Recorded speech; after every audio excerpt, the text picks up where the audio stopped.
Oh, yeah. Let's get into it, shall we?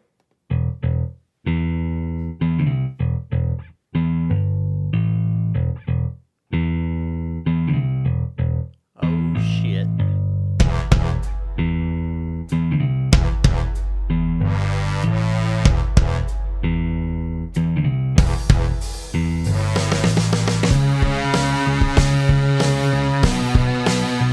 Oh, oh.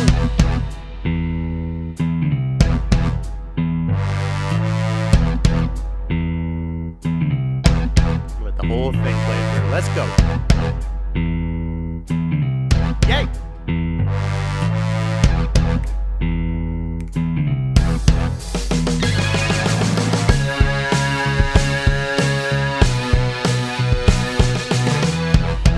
Welcome to the attic, you bad motherfuckers. My name is Olivier.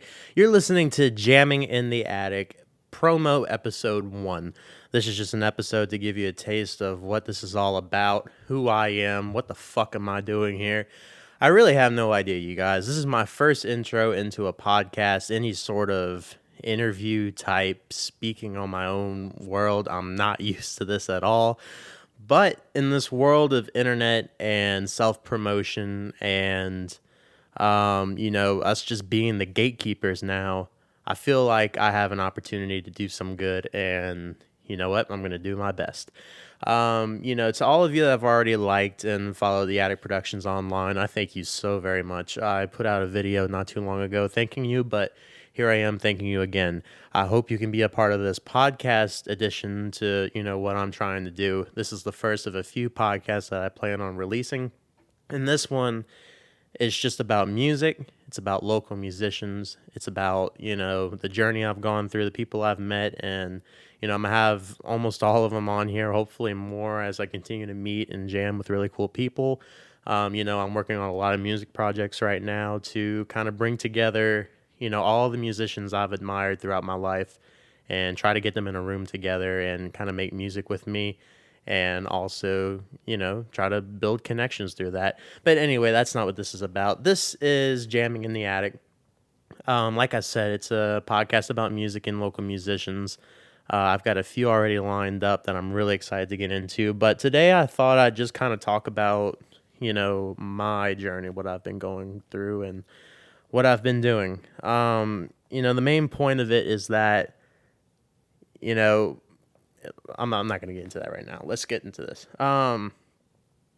So a little bit of background about myself. I started playing guitar at 14, 15, around the ninth grade. That was kind of my introduction into music.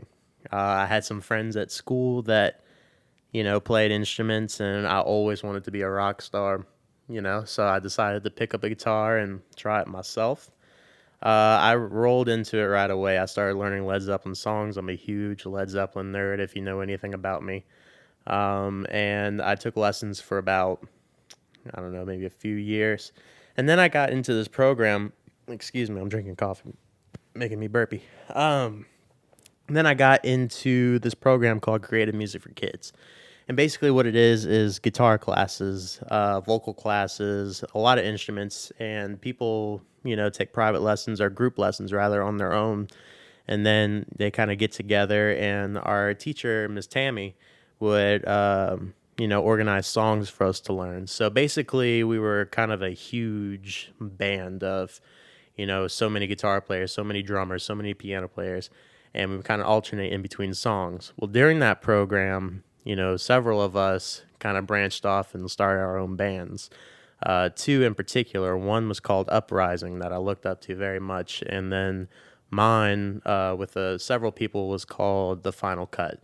And that was my first taste into becoming a musician, becoming a part of a band, feeling like a rock star at fucking 16 years old in Houma, Louisiana. I never thought it would be possible. And so at that moment, I felt on top of the earth. I'm 16 years old. I'm just getting my license. I'm fresh into high school. I'm, don't have a clue what life is at that time, but I felt like I was on top of the world. So I spent years in that with my friends, just getting together, learning songs. We played shows all throughout town. Some of them went really great. And Some of them did not. That was a really difficult pill to swallow, but I think that in turn gave me a ton of life experience on its own. Can you imagine the scenario you're in when you're on a stage, you're 16 years old, you're looking at a crowd full of, I'd say, max 200 people, 300 people, and they're all looking at you, waiting to see what you're going to do. And you just eat shit. Like, you you don't do what you came there to do. Oh my God. It's the worst feeling in the world in that moment. But if you can live through that, I think you can live through a lot, breakups, any rejection. So I feel like it taught me a lot, although I wouldn't have chose to go through it at the time. It's something that inevitably happened. Um, and, through that band, we had our ups and downs as well. Of course, we're 16. None of us knew what the hell we were doing. We're all into different styles of music. We all came to this program wanting to learn songs, wanting to learn our instrument better, and we ended up getting a band out of it. But in turn, we weren't fully mature. We just, in fact, we were very immature, and so eventually that band kind of dissolved due to us just not having our stuff together. Once we left the program, we got too old. It was it ended right there. But that was probably difficult at the time. But then it led me into another band, a three-piece band, where then I had the freedom to play the music that I wanted to play because I met these people. It was my friends Dallas and Nick, and I met them through jamming the same kind of music I loved. So, in that case, I had a band that I was in, and, we all had the same taste of music, so it worked out well on that front. And then, things fizzled out because we didn't know, where we wanted to take the band. We played all kinds of covers.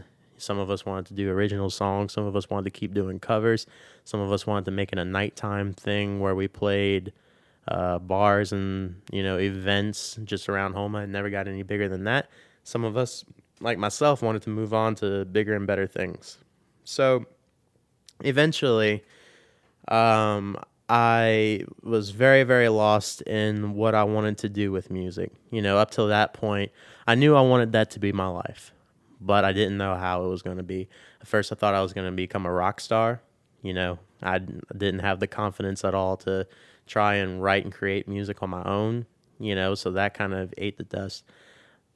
And then I came across like a Facebook post, I think, and it was this girl, and she was getting married, and she wanted her and her husband or fiance's song at the time was "If I Was Your Man" by Bruno Mars. If I was, get the reverb going. Do all the things I should have done when I was your man. Is that the right?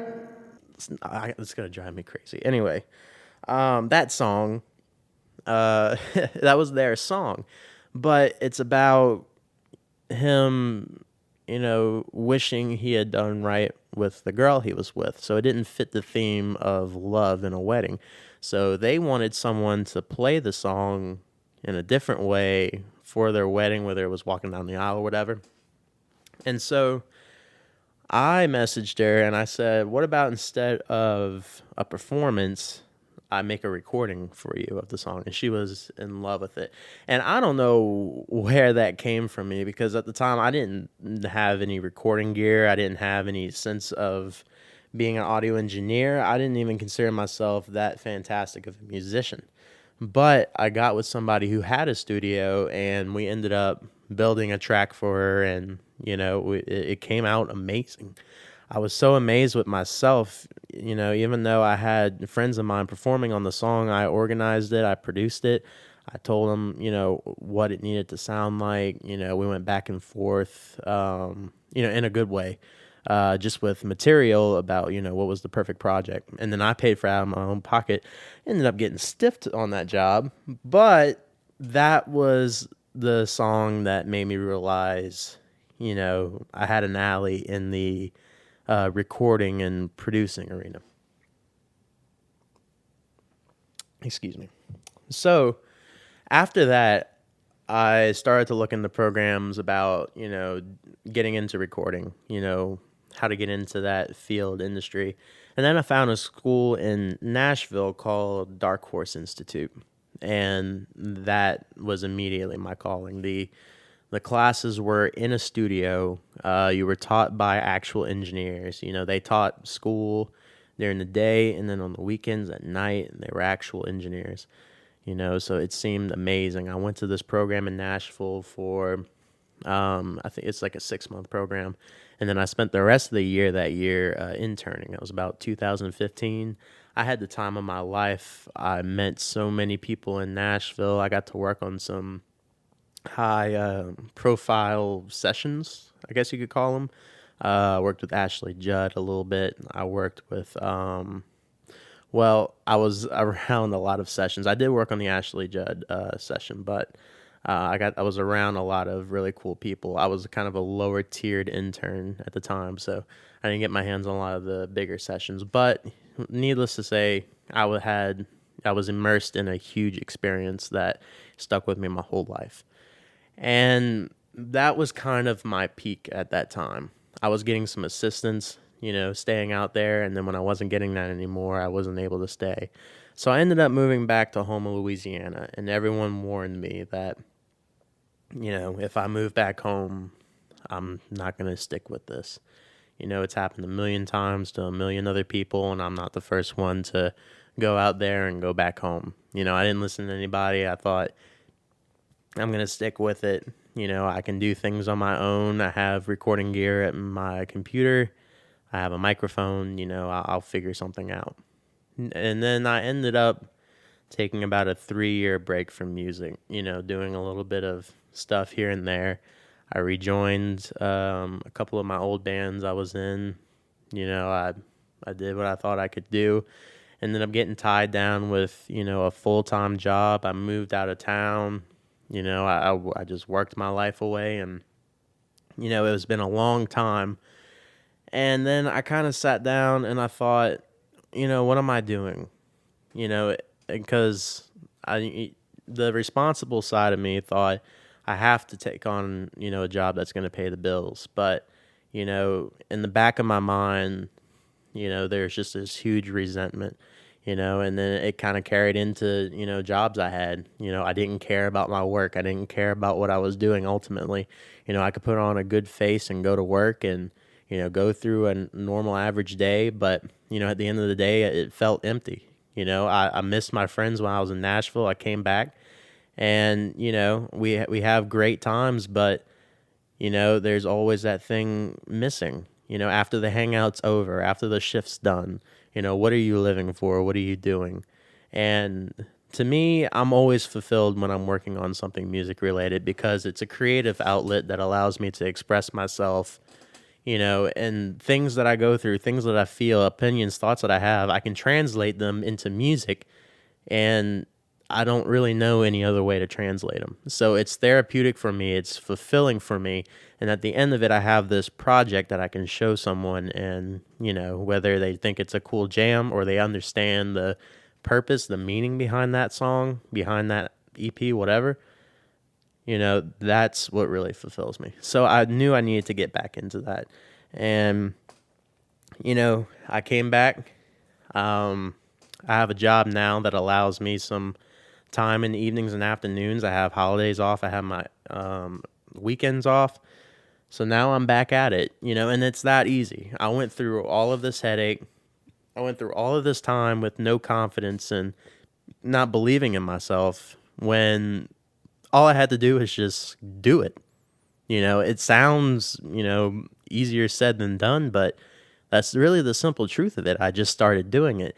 And what I think kicked me into gear for doing it is just getting older.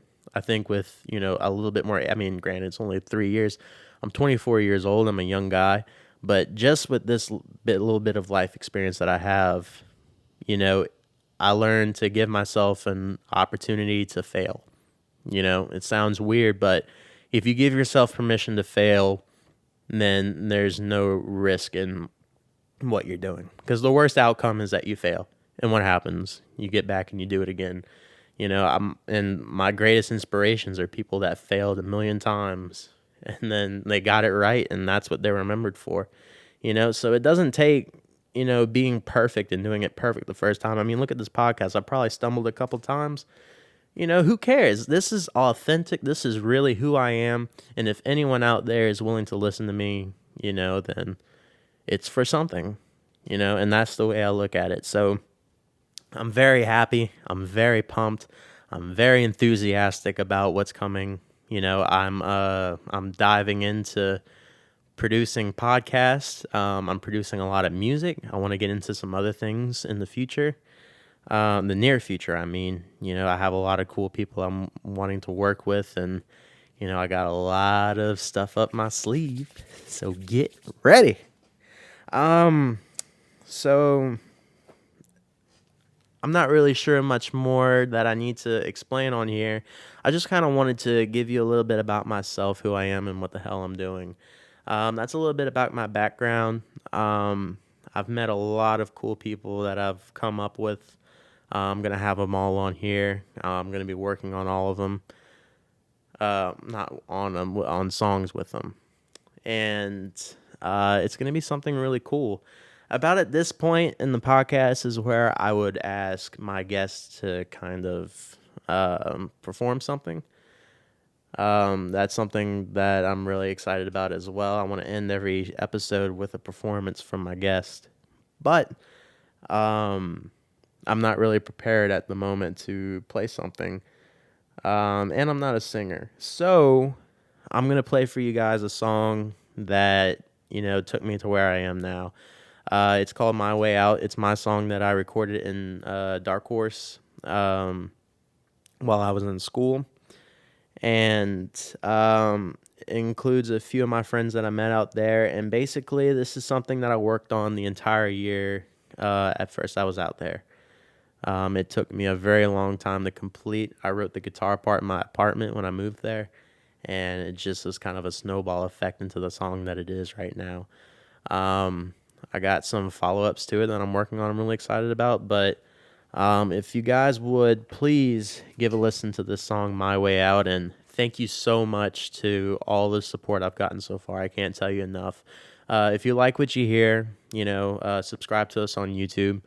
I have an Instagram page, The Attic Productions. Follow us, give us some likes. We're on Facebook at The Attic Productions 1. I think that's like our username or tag, whatever you call it. But you can just look up The Attic Productions and you'll find it there. I got a few songs out right now. 2 of them featuring Megan Foray. She's a very talented singer and artist. She's one of the people I came up with playing with music. I have an episode with her coming out. I'm sure you'll be happy to hear that, and we get into her band and mine and what those days were like, and I'm really excited about it. So please enjoy this song, and I'm looking forward to seeing you guys soon. Thanks.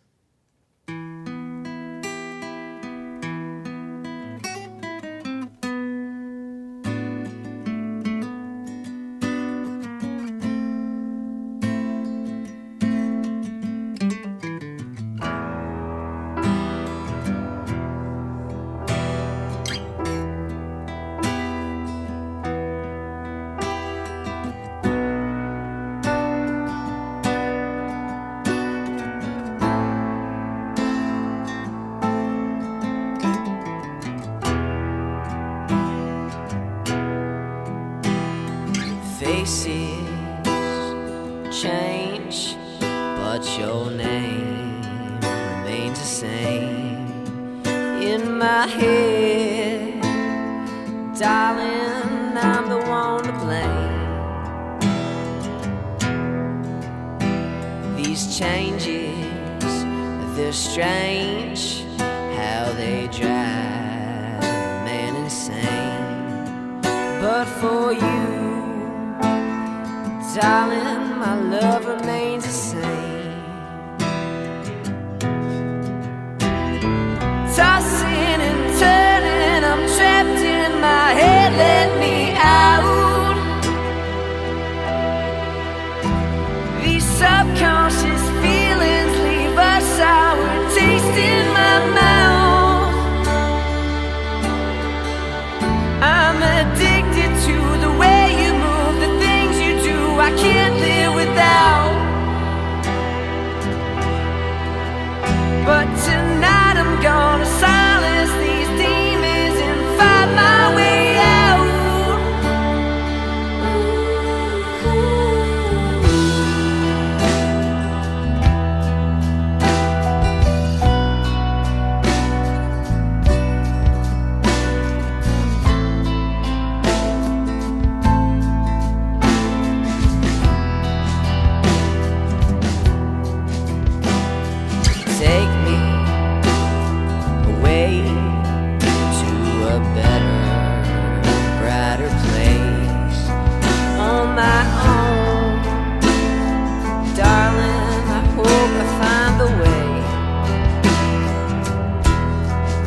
myself.